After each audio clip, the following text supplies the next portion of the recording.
नमस्कार दोस्तों, मैं हूं पुलकित मोहन सिंगला। स्वागत है आपका हमारे चैनल में। दोस्तों, आज हम इस विषय में बात करेंगे कि पूजा पाठ करते वक्त या ईश्वर का स्रोत गान करते वक्त किसी और के विषय में ख्याल आना, किसी और के बारे में सोच आना, किसी और का ख्याल आना, तो ये क्यों होता है, क्या इसके मायने हैं, ये आज मैं आपको बताऊँगा और कैसे हम इसको सुधार सकते हैं।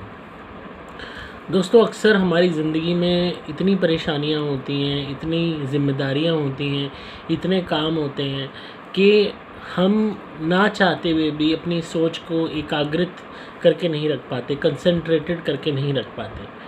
आज के इस टाइम में लोगों ने पूजा पाठ को भी एक ऐसी डेली एक्टिविटी बना दिया है कि भाई हाँ, जैसे खाना खाना है, ब्रेकफास्ट लंच डिनर करना है, जिम जाना है, ये पौधों में पानी देना है, घर की सफाई करनी, इसी तरह एक पूजा भी करनी है। जो सही मायने में जो मन से भाव है, जो मन से ईश्वर के प्रति लगन है, जो ईश्वर के प्रति आकर्षण है, जो ईश्वर के प्रति जिज्ञासा है, जो ईश्वर को मनाने की, उनको पूजने की, उनको याद करने की मन में जो एक भावना है, वो बहुत कम लोगों में है, बहुत कम परिवारों में है। अक्सर फैमिली में देखा जाता है, अगर कोई एक पर्टिकुलर इंसान डिवोशनल भी हुआ, ज़्यादा आध्यात्मिक भी हुआ, ज़्यादा पूजा पाठ करने वाला भी हुआ, तो या तो उसका मजाक उड़ाया जाता है या ये मान लिया जाता है कि हाँ, हमारी फैमिली में तो एक यही है, करने वाले यही करेगा ये सब।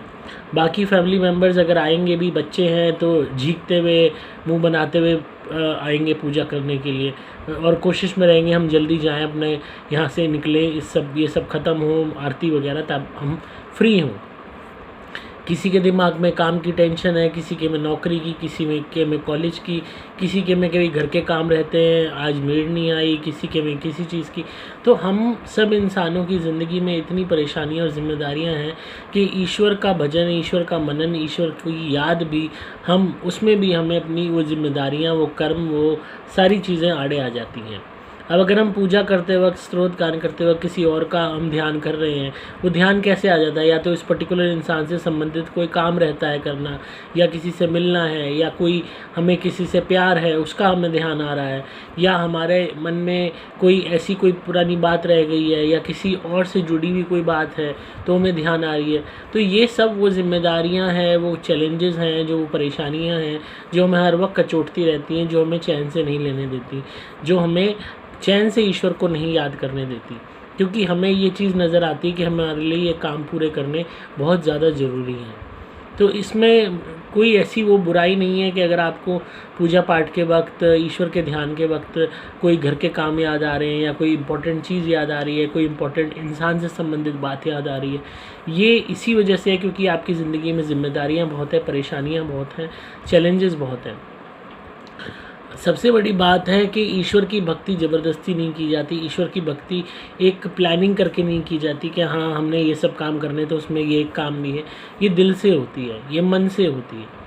जब मन से और दिल से कोई चीज़ होती है ना, तो उसमें आपके, जब आप पूजा करने बैठोगे तो आपके मन में ना कोई सोच आएगी, ना आपके मन में किसी और का ख्याल आएगा, ना आपके मन में कोई टेंशन होगी जिम्मेदारियों की, ना आपके मन में ये होगा हाँ, ये फलाना काम रहता है या वो है। आपके जीवन में सारी परेशानियाँ, सब चीज़ें वहीं की वहीं बनी रहेंगी और वो आती जाती रहेंगी। ये हर एक के जीवन के साथ है। अच्छाई होना, बुरा होना, फ़ायदे होना, नुकसान होना, अप्स एंड डाउन आना, ये हर एक की लाइफ का एक पार्ट है। उसमें उन सब के साथ जीते हुए, संघर्ष करते हुए ईश्वर को निस्वार्थ मन से याद करना, ये अपने आप में एक कला है जो आपको सीखनी होगी। आप याद कर रहे हैं, मन में कोई और भाव आ रहा है, किसी और का ख्याल आ रहा है, तो अब ये मत सोचिए कि आपकी पूजा का फल उसको मिल जाएगा। पूजा आप कर रहे हो, आपकी आत्मा कर रही है, आपका शरीर, आपकी जीवा का इस्तेमाल किया जा रहा है, आपकी ऊर्जा का इस्तेमाल किया जा रहा है उन मंत्रों को बोलने में, उन आरतियों को बोलने में, तो फल तो आपको ही मिलेगा। अब चाहे आधा मिले, चाहे पूरा मिले, चाहे ईश्वर की कृपा आपको कम मिले, चाहे ज़्यादा मिले, आप किसी का ध्यान कर रहे हो, तो ये दर्शाता है कि कहीं ना कहीं आपके जीवन की जो कॉम्प्लेक्सिटीज़ हैं, जो परेशानियाँ हैं, जो आपका फोकस है, जो प्रायोरिटीज़ हैं, वो बहुत ज़्यादा आपको डिस्ट्रैक्ट करती हैं। तो ये अक्सर बहुत लोगों के साथ होता है और इसमें कोई बड़ी बात नहीं है। हो सकता है वो पर्टिकुलर इंसान आपको याद कर रहा हो, तो एक आत्मिक कनेक्शन जुड़ने के कारण आप भी पलट के उनको याद करने लग रहे हो उसी समय में जब आप पूजा कर रहे हो या आरती कर रहे हो।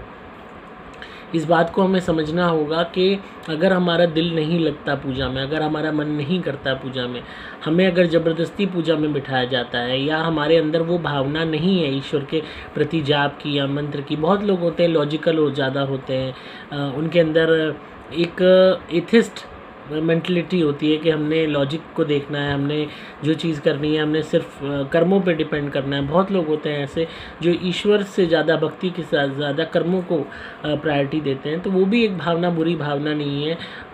आखिर में इस ज़िंदगी में जो भी मिला है आपको कर्म करके ही मिला है और कर्म करके ही मिलेगा।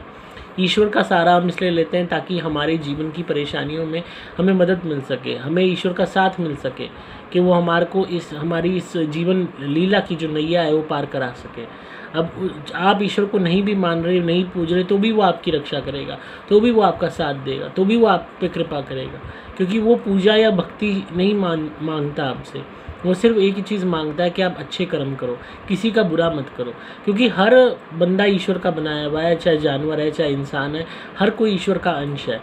और जब भी आप किसी को तंग करोगे, किसी के जीवन में परेशानियां खड़ी करोगे, किसी को मेंटली हरास करोगे, फिजिकली हरास करोगे, किसी को क्या अपमानित करोगे, किसी के बारे में बुरा करोगे, किसी के विषय में षड्यंत्र करोगे, किसी को गिराने के लिए आगे बढ़ोगे, किसी के खिलाफ चाले चलोगे कि उसको रोका जाए, उसको वो करा जाए, कभी भी किसी की तरक्की रोकोगे, हर वो ऐसा कर्म जो किसी को डुबाने के लिए है, जो आपके सेल्फ इंटरेस्ट को फोस्टर कर रहा है, जो आपकी जलन को खुशी दे रहा है, आप वो एक पाप कर्म होगा, वो एक बुरा कर्म होगा। अपने आप ईश्वर की नज़र में आप गिर जाओगे, चाहे आप फिर कितनी ही पूजा पाठ कर लो, कितने ही घंटे बजा लो, कितने ही आप जाप कर लो, कितने ही आप दान कर लो, वो कुछ भी आपके काम नहीं आने वाला, सब निष्फल हो जाएगा अगर आप अपने कर्मों को नहीं सुधारोगे।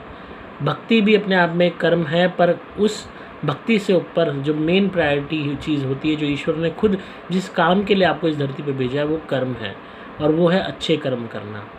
इस बात को गांठ बांध लो, चाहे आपका पूजा में ध्यान कहीं जा रहा है, चाहे किसी में भी जा रहा है, चाहे ध्यान नहीं लग रहा, वो मैटर नहीं करता। ईश्वर की कृपा पाने के लिए सिर्फ एक काम करना है, वो सिर्फ है अच्छे कर्म। तो इतना मत सोचिए कि पूजा में ध्यान मेरा कहीं और जा रहा है, यहाँ जा रहा है, वहाँ जा रहा है, तो क्या करूँ। फिर भी आपको लगता है कि आपका पूजा में ध्यान अच्छा रहे, एकाग्रित आप मतलब कंसंट्रेशन के साथ पूजा करें, आपका मन लगे ईश्वर के प्रति, तो आप मेरी धुनी मंगाइए, घर में धुनी एक बारी जला लिया कीजिए पूजा से पहले। आपका अपने आप ऐसा सकारात्मक माहौल बन जाता है जब मेरी धुनी करने के बाद लोग पूजा करने बैठते हैं कि आपका ध्यान डाइवर्ट हो ही नहीं सकता। आप पूरी पूजा करके ही उठोगे। जिन लोगों का पाठ होना बंद हो गया था, पाठ करना बंद कर दिया था, वो अब 1-1 घंटे पाठ कर रहे हैं, क्योंकि जो भी धुनी के साथ शक्तियाँ आएंगी वो आपकी कंसंट्रेशन लेवल ईश्वर के प्रति बढ़ाएंगी, आपकी ज्योति से उनकी ज्योति को मिलान करेंगी, ताकि आप उनके प्रति अपनी वो निष्ठा, वो प्रेम दिखा सको और उनकी कृपा पूरी तरीके से पा सको। तो आई होप आपको आज की वीडियो पसंद आई होगी। तो इसी तरह प्यार देते रहिए, सब्सक्राइब कीजिए चैनल को, ताकि आपको पारलौकिक और आध्यात्मिक दुनिया की जानकारी मिलती रहे। अगर आप किसी भी भूत प्रेत व्याधा से परेशान है, कोई भी नेगेटिविटी है, कोई भी ब्लैक मैजिक हुआ है आपके घर पे, परिवार पे, फैमिली मेम्बर पे, वशीकरण हुआ है, सब चीज़ की काट कर देगी मेरी धुनी। आपको सुपर प्लैटिनम धुनी मंगानी है या सुपर स्पेशल एक्स्ट्रा घर में जलानी है या अपने कार्यस्थल पे, ऑफिस में, आपको हर तरीके से रिजल्ट्स मिलेंगे। हर तरीके की नेगेटिविटी, नज़र, टोक, हाई, ब्लैक मैजिक, सब का नाश हो जाएगा। आप मेरे द्वारा अभिमंत्रित कवच या लॉकेट भी धारण कर सकते हैं। इससे सदैव आपकी रक्षा होगी, बचाव होगा, विरोधियों से आप बचे रहोगे। मेरे द्वारा अभिमंत्रित ब्रेसलेट धारण कर सकते हैं, ग्रोथ के लिए होता है। इसमें आपको आपके ही काम में तरक्की मिलनी शुरू हो जाएगी, बढ़ोतरी मिलनी शुरू हो जाएगी, दुश्मन परास्त होने शुरू हो जाएंगे। आप मुझसे अपनी कुंडली बनवा सकते हैं, अपने ग्रहों के उपाय करवा सकते हैं, पेड कॉल कंसल्टेशन बुक करके अपने केस के विषय में मुझसे फ़ोन पे बात कर सकते हैं। सभी कामों के लिए आपको मोबाइल नंबर 8130331007 पे संपर्क करना होगा। व्हाट्सएप मैसेज या कॉल द्वारा डिस्क्रिप्शन में आपको सभी डिटेल्स मिल जाएंगी। मैं हूँ आपका दोस्त पुलकित मोहन सिंगला।